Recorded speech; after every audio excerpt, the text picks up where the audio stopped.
Привет, друзья! Сегодня в выпуске мы с вами подробно разберем, что изменится в законах Германии и каким новым финансовым реформам нужно каждому из вас готовиться, чтобы не потерять сотни евро из своего кармана. Сначала расскажу по-настоящему горячую тему. Сегодня в Германии правительством Фридриха Мерца обсуждается масштабная реформа налога с продаж по принципу 21-10-0. Мы с вами вместе посчитаем, сколько денег могут добавить в ваши семейные бюджеты новые правила, насколько дешевле может стать ваша еженедельная корзина продуктов в супермаркете, например, Lidl, Aldi или Rewe, и какие другие повседневные товары при таком сценарии окажутся дороже. Дальше, во второй части обзора вас ждет важное известие о корпорации MasterCard. Компания планирует кардинальные изменения и постепенный отказ от привычных номеров на кредитных картах. А напоследок то, о чем многие из вас даже не знают и теряют, соответственно, большие деньги. Масштабное исследование экспертов, которые досконально изучили 20 тысяч электромобилей. Мы сядем и вместе с вами выясним раз и навсегда, действительно ли быстрая зарядка электромобилей на станциях влияет на аккумулятор, кто может столкнуться со снижением емкости батареи и как это все способно отразиться на ваших расходах. Досмотрите до конца, будет максимально полезно. Итак, друзья, каждый раз, когда вы тратите свои заработанные кровные деньги, государство получает часть этих средств через налог с продажи. Этот сбор, то есть налог на добавленную стоимость или НДС, изначально заложен в самом ценнике, я бы сказал, почти всех товаров, то есть от пакета молока в дискаунтере до нового мобильного телефона или, например, ужина в ресторане. Покупатели оплачивают этот налог прямо на кассе, отдавая свои деньги продавцу, который затем перечисляет соответствующие суммы в налоговую инспекцию Финансамт. В настоящее время в Германии базовая ставка, напомню, НДС составляет 19%. Но, друзья, внимание, существуют и льготные исключения. Например, на книги и основные продукты питания сейчас действует тот пониженный тариф в 7%. Однако теперь эту привычную систему предлагают существенно изменить. Новые правила 21-10-0 могут привести к масштабному перераспределению налоговой нагрузки, разделив все товары на 3 категории. Часть повседневных покупок предлагается полностью освободить от налогов, снизив ставку до 0, что позволит семьям экономить деньги на отдельных категориях продуктов. С другой стороны, налог на ряд услуг может наоборот увеличиться до 10%, а стандартный тариф на технику, например, одежду и топливо, до 21%.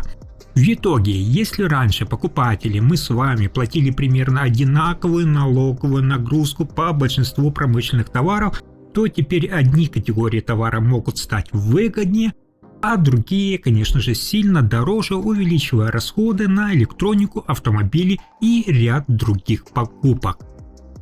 Президент Федерации немецких налогоплательщиков Райнер Хольцнагель открыто признает текущую систему начисления налога на добавленную стоимость чрезмерно сложной и противоречивой. В кошельках простых граждан эта нелогичность отражается весьма наглядно. Задумайтесь, друзья. Когда вы покупаете обычное коровье молоко в супермаркете, государство взимает с вас сколько? Правильно, всего 7% налога, так как оно считается основным продуктом питания. Но если вы решите взять растительное овсяное молоко, налог уже рассчитывается по полной ставке, то есть 19%, поскольку юридически этот товар относится совершенно к другой категории. Логику в подобных различиях многие эксперты ставят под вопрос, и именно поэтому внутри правящей коалиции Фридриха Мерца обсуждается та большая масштабная перестройка системы по трехступенчатой формуле 21-10-0. Масштабное перераспределение налоговых ставок и запуск новых категорий в Германии обсуждается в качестве возможного сценария уже, внимание, на 2027 год. В рамках этой модели базовая ставка НДС может увеличиться, как я сказал, с 19 до 21%. Для потребителей нас с вами это означает, что многие для нас привычные товары и услуги могут стать дороже. В первую очередь изменения способны затронуть именно покупки техники, автомобилей, одежды и других товаров массового спроса. То есть приобретение новой машины, обновление вашего гардероба, покупка смартфона, заправка автомобиля, оплата ремонта у строительных подрядчиков и даже подписки на различные интернет-платформы — все это при подобной реформе может прибавить в цене несколько процентов из-за изменения налоговой нагрузки. Если раньше при покупке бытовой техники или оплате различных услуг мы с вами, то есть покупатели, сталкивались с действующей системой ставок, то после возможной реформы структура расходов наших семейных бюджетов может существенно измениться. Сегодня государство рассчитывает получить дополнительное налоговое поступление от кого? От нас с вами, одновременно перераспределяя нагрузку между разными категориями товаров и услуг. Давайте же вместе с вами прямо сейчас детально разберем вторую ступень этой реформы, где чиновники предлагают изменения, способные повлиять на наши с вами расходы на повседневную жизнь и досуг. Новая сниженная налоговая ставка может подняться с нынешних 7% до 10%, то есть на 3%. Пока остается открытым вопрос, расширят ли власти этот список, но сейчас среди возможных категорий называют, например, билеты на пригородные автобусы и поезда, бумажные книги и различные культурные мероприятия, включая те же походы в кино или на концерты. А это, друзья, означает, что привычные поездки на работу и наш семейный с вами досуг для многих жителей Германии могут обходиться дороже, чем раньше. А вот третья ступень реформы выглядит как наиболее существенное финансовое послабление для потребителей. То есть государство рассматривает возможность полностью обнулить налог с продаж на продукты питания, снизив ставку до 0%. На самом деле это может сделать еженедельные закупки продуктов в супермаркете для нас дешевле, оставляя дополнительную сумму в семейном бюджете.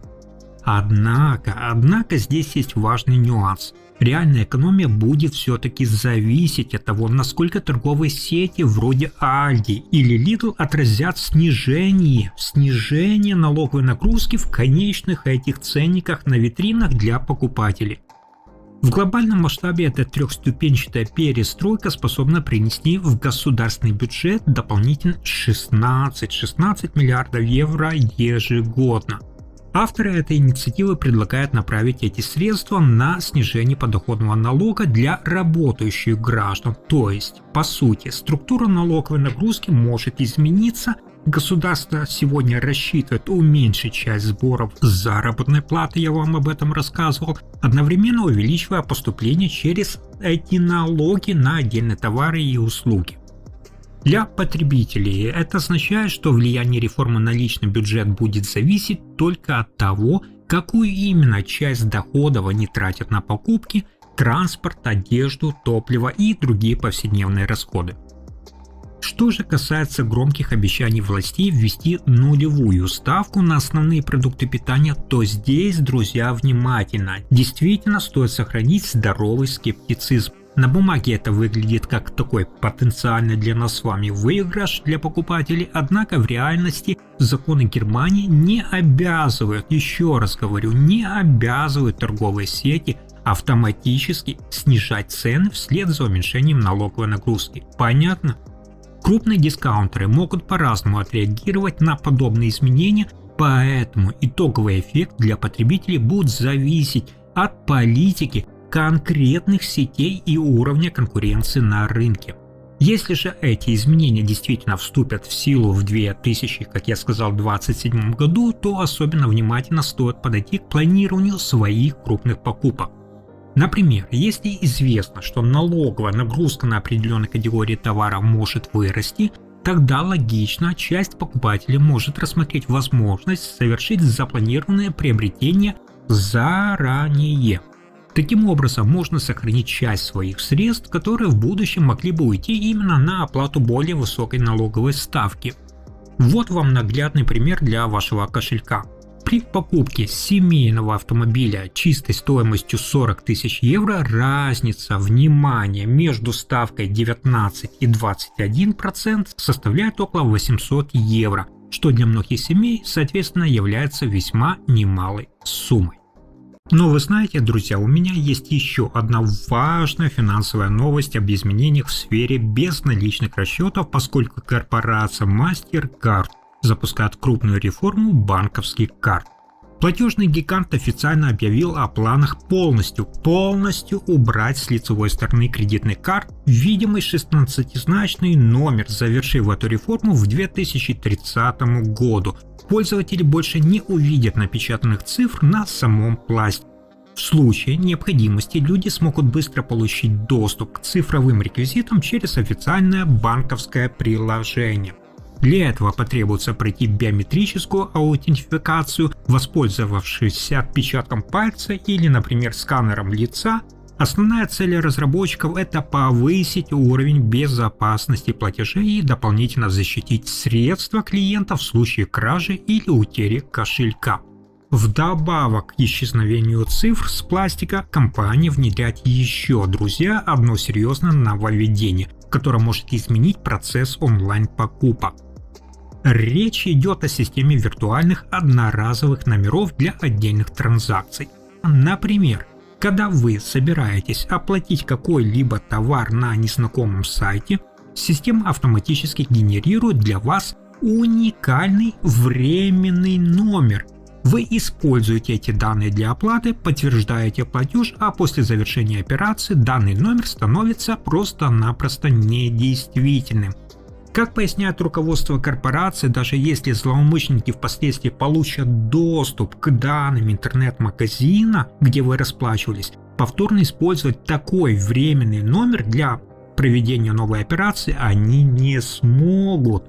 Подобная технологическая реформа может существенно и осложнить работу распространенных мошеннических схем, связанных с кражей платежных данных в интернете. Покупатели, в свою очередь, получат дополнительный уровень защиты от несанкционированных специальностей, а интернет-магазины будут иметь доступ только к тем данным, которые необходимы для конкретной операции, то есть без использования постоянных реквизитов банковских карт. Отлично, отлично. Платежный гигант MasterCard параллельно разрабатывает и умные, друзья, умные карты со встроенными лимитами расходов и автоматическими ограничениями на покупки у конкретных продавцов. Таким образом, это означает, что вы сможете, например, выдать такую карточку своему ребенку или сотруднику, ограничив там любые траты, кроме оплаты целевых дорожных расходов или билетов на путешествие. Одновременно с этим корпорация расширяет технологию быстрой, друзья, оплаты в один клик, существенно снижая необходимость каждый раз вручную вводить платежные данные при оформлении онлайн-заказов. Разработчики рассчитывают, что эти новые все решения, о которых я вам сообщил, помогут повысить уровень безопасности платежей, не усложняя сам процесс покупок для нас с вами клиентов. Если же обратиться к свежему исследованию розничной торговли за прошлый 2025 год, то статистика выглядит весьма показательно. В немецких магазинах граждане совершили около 20 миллиардов покупок, при этом доля традиционных наличных денег немного снизилась до 54,6%, тогда как более 44% всех транзакций немцы все-таки провели с помощью банковских карт и мобильных устройств. И именно потому, что жители Германии все чаще расплачиваются смартфонами и банковскими картами даже за небольшие покупки, например, в булочных и дискаунтерах, на систему MasterCard оказывается серьезное конкурентное давление со стороны других платежных технологий. Поэтому, чтобы сохранить свои позиции на рынке и дополнительно повысить защиту клиентов от утечек данных в интернете, корпорация внедряет новые безномерные решения. В результате активные пользователи онлайн-банкинга могут получить дополнительный уровень безопасности при расчетах, а вот злоумышленникам станет сложнее использовать похищенные платежные данные для проведения несанкционированных операций.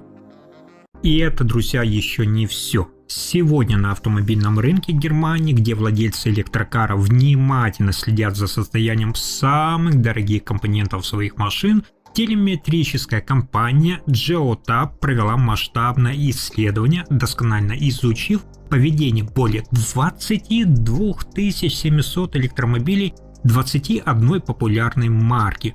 Машины годами тестировали не в закрытых лабораториях, а в условиях повседневной эксплуатации на немецких автобанах и в коммерческих автопарках. Новые анализы дают весьма интересный ответ для нас с вами на главный страх многих водителей.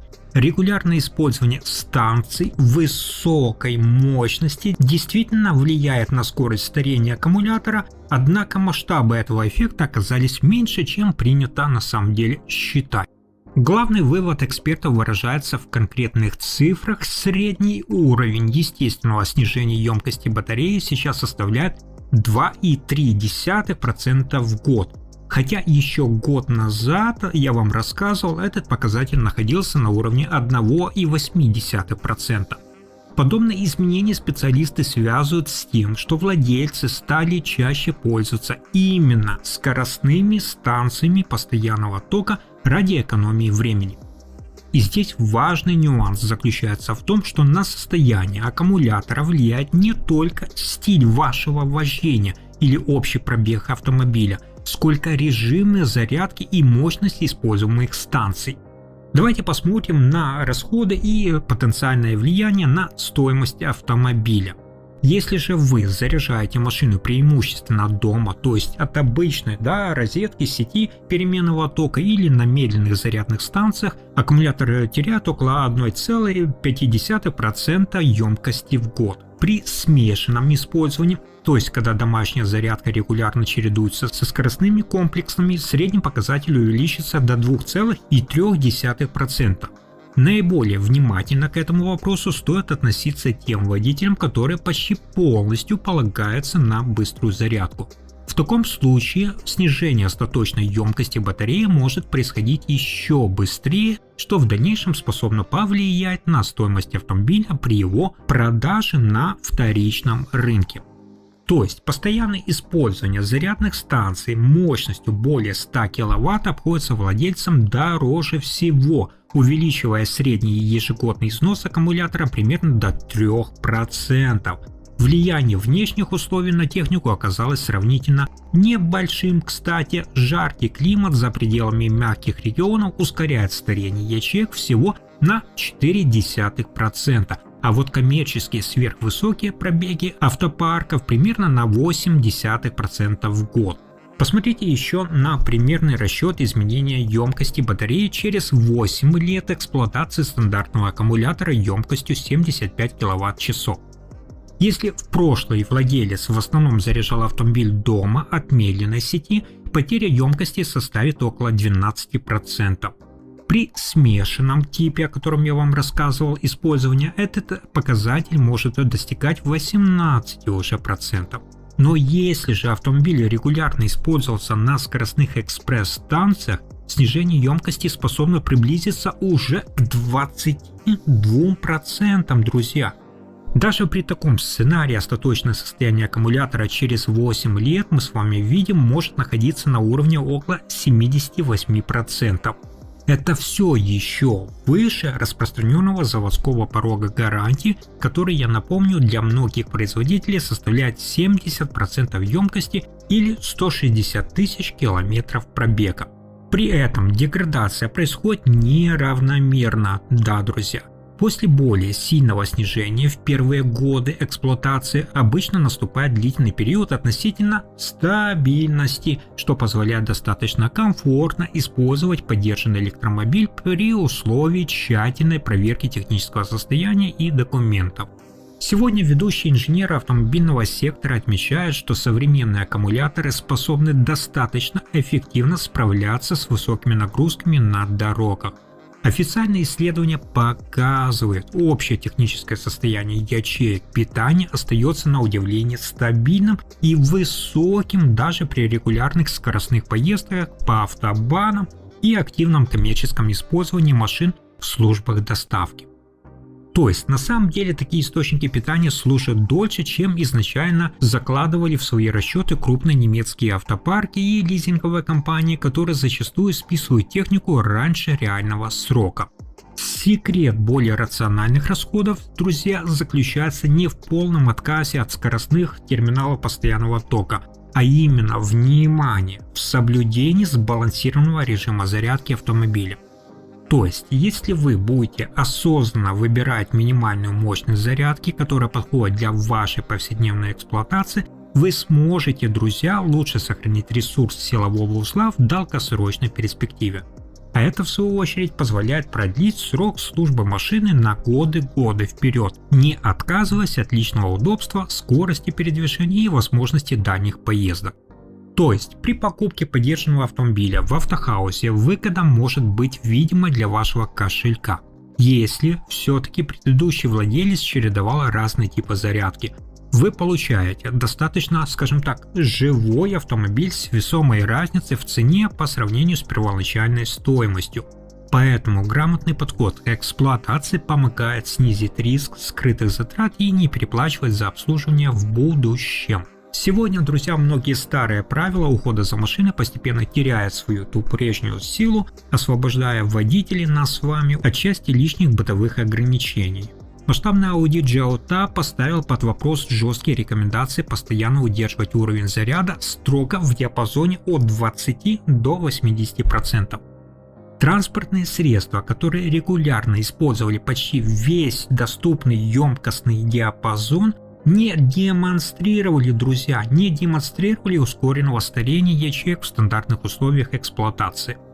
Основной риск для кошелька возникал только в том случае, если вы все-таки надолго оставляете машину на парковке со 100% зарядом или доводите ее до глубокого разряда почти до нуля. Современные аккумуляторы электрокаров оказались долговечнее и устойчивее, чем часто принято считать. На самом деле, безусловно, регулярные заезды на скоростные терминалы увеличивают тот износ, но они не ставят, друзья, под угрозу те заводские гарантийные условия, о которых я вам сказал только что, или повседневную эксплуатацию автомобиля. А здесь решающим фактором для сохранения бюджета остается все-таки разумный тот комбинированный режим зарядки, а не полный отказ от более быстрых технологий. На этой важной ноте наш, друзья, подробный аналитический выпуск подходит к завершению. Завтра я снова буду преданно ждать вас здесь же со свежей порцией самых честных, глубоких и полезных новостей о законах и ваших деньгах в Европе. Если вам искренне понравился сегодняшний живой разбор новой реформы налога НДС, изменений в платежных системах и особенностей долговечности аккумуляторов, обязательно подписывайтесь, ставьте лайк и огромное спасибо за просмотр этого видео до самого конца.